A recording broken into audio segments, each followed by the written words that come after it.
اور ان قلموں سے، اس سیاہی سے اللہ کی نعمتوں کو لکھنا، اس کے احسانات کو لکھنا شروع کر دو تو قلمیں گھس کر ختم ہو جائیں گی.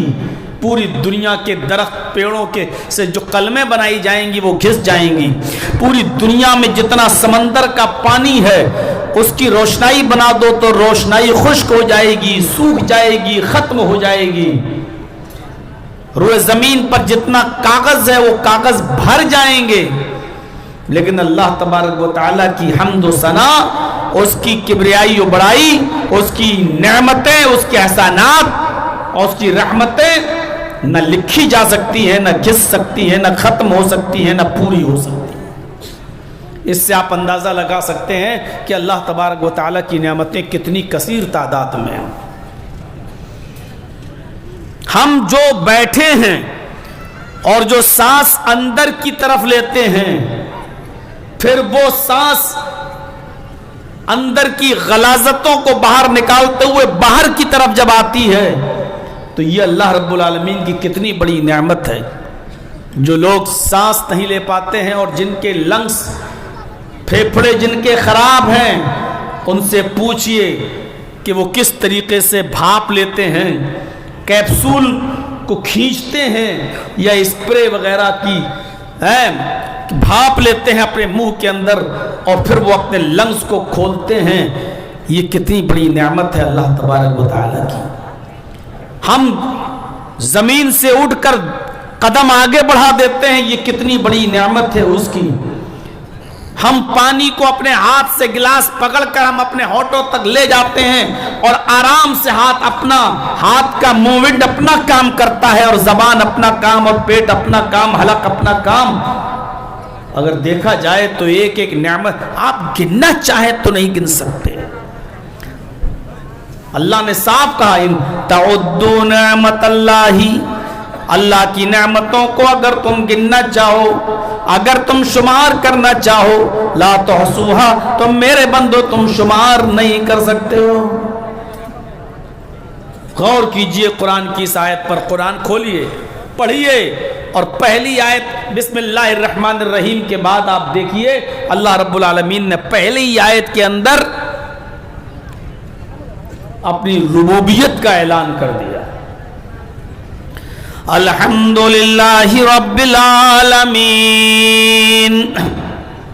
بظاہر ایک معمولی سی آیت لگ رہی ہے، لیکن اس آیت کے ساتھ اللہ رب العالمین نے رب کہا ہے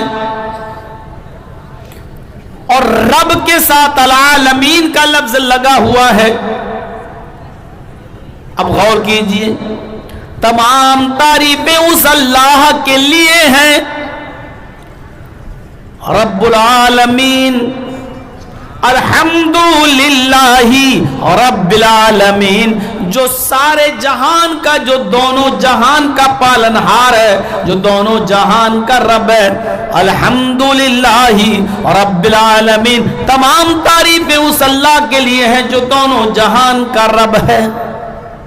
اس نے رب کہا ہے اور دونوں جہان کا کہا ہے، ساری کائنات کا کہا ہے، دنیا کا بھی اور آخرت کا بھی. وہ چاہتا تو کہہ سکتا تھا الحمدللہ رب المومنین، وہ چاہتا تو کہہ سکتا تھا الحمدللہ رب المسلمین، وہ چاہتا تو کہہ سکتا تھا الحمدللہ رب الناس، لیکن اس نے الحمدللہ رب المسلمین نہیں کہا کہ تمام تعریفیں اس اللہ کے لیے جو صرف مسلمانوں کا رب ہے. اس نے یہ نہیں کہا الحمدللہ رب المومنین، تمام تعریفیں اس اللہ کے لیے ہیں جو مومنوں کا رب ہے. اس نے یہ بھی نہیں کہا الحمدللہ رب الانس، تمام تعریفیں اس اللہ کے لیے ہیں جو انسانوں کا رب ہے. اس نے یہ بھی نہیں کہا. اس نے کہا تو یہ کہا الحمدللہ رب العالمین، تمام تعریفیں اس اللہ کے لیے ہیں جو دونوں جہان کا رب ہے. وہ مسلمانوں کا بھی رب ہے تو غیر مسلموں کا بھی رب ہے. وہ یہودیوں کا بھی رب ہے، وہ عیسائیوں کا بھی رب ہے، وہ مجوسیوں کا بھی رب ہے، وہ سکھوں کا بھی ہے، وہ جینیوں کا بھی ہے، وہ بدھسٹوں کا بھی ہے، وہ مومنوں کا بھی ہے اور غیر مومنوں کا بھی ہے، وہ انسانوں کا بھی ہے تو جناتوں کا بھی ہے، وہ انسانوں کا بھی ہے تو حیوانات کا بھی ہے، وہ چرندوں پرندوں درند سب کا رب ہے۔ اس اللہ کی ربوبیت کا اندازہ اس بات سے لگائیے کہ ایک انسان جب صبح بھوکا اٹھتا ہے تو اللہ رب العالمین اس کو اٹھنے کے بعد صبح ناشتہ بھی دیتا ہے، دوپہر میں اس کو کھانا بھی دیتا ہے، شام کو جب وہ سوتا ہے تو بھوکا اس کو بستر پر سونے نہیں دیتا، جہاں وہ انسان کو کھلاتا ہے پلاتا ہے، وہ ہمارا رب، وہ ہمارا پروردگار انسانوں کے ساتھ ساتھ حیوانات کو بھی دیتا ہے، وہ جناتوں کو بھی کھلاتا پلاتا ہے۔ میرے پیارے ساتھیوں، وہ بھینسوں کو، بکریوں کو، چیونٹیوں تک کو ان کی غذا کا انتظام، ان کی پرورش کا انتظام کرتا ہے۔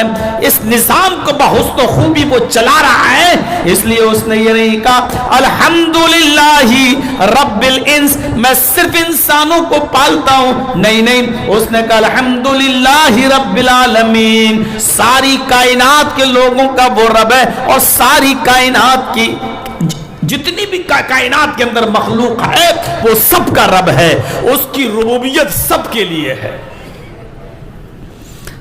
آپ اندازہ لگا سکتے ہیں کیا کوئی پرندہ بھوکا سوتا ہے؟ قرآن تو یہاں مثال پرندوں سے بھی دیتا ہے، لوگوں تم میرے اوپر ویسے ہی بھروسہ کرو جیسے اللہ کی ذات پر کرنا چاہیے، جیسے ایک مومن کو اللہ پر بھروسہ رکھنا چاہیے۔ اگر تم مجھ پر کم حق کہو بھروسہ کر لو، میرے اوپر کم حق کہو اعتماد کر لو، تو ہم تمہیں ویسے ہی رزق دیں گے، ویسے ہی روزی دیں گے جیسے چڑیاں بھوکے پیٹ اپنے گھونسلوں سے نکلتی ہیں اور جب شام کو واپس آتی ہیں تو ان کے پیٹ بھرے ہوئے ہوتے ہیں، وہ کھائی ہوئی ہوتی ہیں، پی ہوئی ہوتی ہیں۔ اللہ کہہ رہا ہے کہ جیسے ہم ان کو کھلاتے اور پلاتے ہیں ہم تمہیں بھی کھلائیں گے اور پلائیں گے۔ میرے بھائیوں دیکھیے، پرندوں سے بھی مثال دے رہا ہے کہ ہم ان کو بھی بھوکا نہیں سونے دیتے ہیں۔ الحمدللہ رب العالمین، ایک درخت کے دانے تک کو وہ بھولتا نہیں ہے۔ کسی پھل کا دانا، کسی اناج کا دانا زمین میں آپ ڈال دیجئے، مثلا گیہوں ڈال دو، چاول ڈال دو، مکئی ڈال دو، جو ڈال دو، اللہ رب العالمین اس دانے کو بھی فراموش نہیں کرتا۔ وہ دانا زمین کی گہرائی میں جاتا ہے، سڑتا ہے، پھر کلا پھوٹتا ہے اور پھر وہ دانا، وہ اناج کا وہ دانا زمین کے سینے کو چیرتے ہوئے باہر نکلتا ہے اور پھر ایک مضبوط تنا بن جاتا ہے اور پھر اس میں پھل لگتے ہیں یا اناج پیدا ہوتا ہے۔ اللہ رب العالمین اس دانے کو بھی زمین کے اندر فراموش نہیں کرتا، اس دانے کو بھی پروان چڑھاتا ہے اور گیہوں کے ایک دانے سے گیہوں کی 100 بالیاں پیدا کر دیتا ہے، چاول کے ایک دانے سے اللہ رب العالمین دھان کی 100 بالیاں پیدا کر دیتا ہے۔ ذرا غور کرو کہ وہ ایک دانے تک کو نہیں بھولتا ہے۔ اس نے یہ نہیں کہا کہ میں صرف انسانوں کا رب ہوں، اور اس نے یہ بھی نہیں کہا کہ میں صرف مسلمانوں کا رب ہوں، اس لیے کہ یہی ہمارے اور ہمارے نبی کے کہنے پر چلتے ہیں، اس لیے ہم دوسروں کو روزی نہیں دیں گے، دوسروں کو رزق نہیں دیں گے، ایسا بھی نہیں کہا۔ اس نے کہا ہم نے پیدا کیا ہے، اس دنیا میں تم کو بسایا ہے، اس دنیا میں تمہارا وجود بخشا ہے، تو کھانا ہم دیں گے، چاہے تم میری عبادت کرو یا نہ کرو، روزی ہم تمہیں دیں گے، کیونکہ اس دنیا میں ہم جب تم کو وجود میں لائے ہیں تو تمہارے کھانے اور پینے کا انتظام میں کروں گا، بھوکا اٹھاؤں گا لیکن بھوکا سلاؤں گا نہیں۔ میرے پیارے ساتھیوں دیکھ لیجیے آپ، اللہ تبارک و تعالی بلا اختلاف کہ یہ میرا بندہ میری عبادت کرتا ہے یا نہیں کرتا ہے، یہ دیکھے بغیر ہر مخلوق کو روزی دے رہا ہے اور وقت پر دے رہا ہے، بلکہ اگر ہم نظر ڈالیں تو ہم سے زیادہ اچھی کنڈیشن میں، ہم سے زیادہ بہتر حالت آخرت میں کافر غیر مسلم نظر آئیں گے، ہم سے اچھا کھاتے ہوئے غیر مسلم نظر آئیں گے، ہم سے اچھا پہنتے ہوئے غیر مسلم نظر آئیں گے، اس لیے کہ محمد رسول اللہ نے یہ بھی کہہ دیا کہ تم مومن ہو، تو اللہ تعالیٰ نے دنیا کو مومن کے لیے جیل خانہ بنا دیا۔ الدنیا سجن للمومن، یہ دنیا مومن کے لیے جیل خانہ ہے، وجنت الکافر، اور کافر کی جنت ہے۔ یعنی جو جنت میں عیش و آرام ایک مومن کو ملیں گے، کافروں کو اللہ رب العالمین اسی دنیا میں دے کر اسی دنیا میں ان کو سب کو دوش کر دے گا، اور آخرت میں ان نعمتوں سے محروم کر دے گا۔ تو میرے پیارے ساتھیوں، اللہ رب العالمین رب الانس بھی ہے، رب الحیوانات اور رب الجمادات اور رب نباتات بھی ہے۔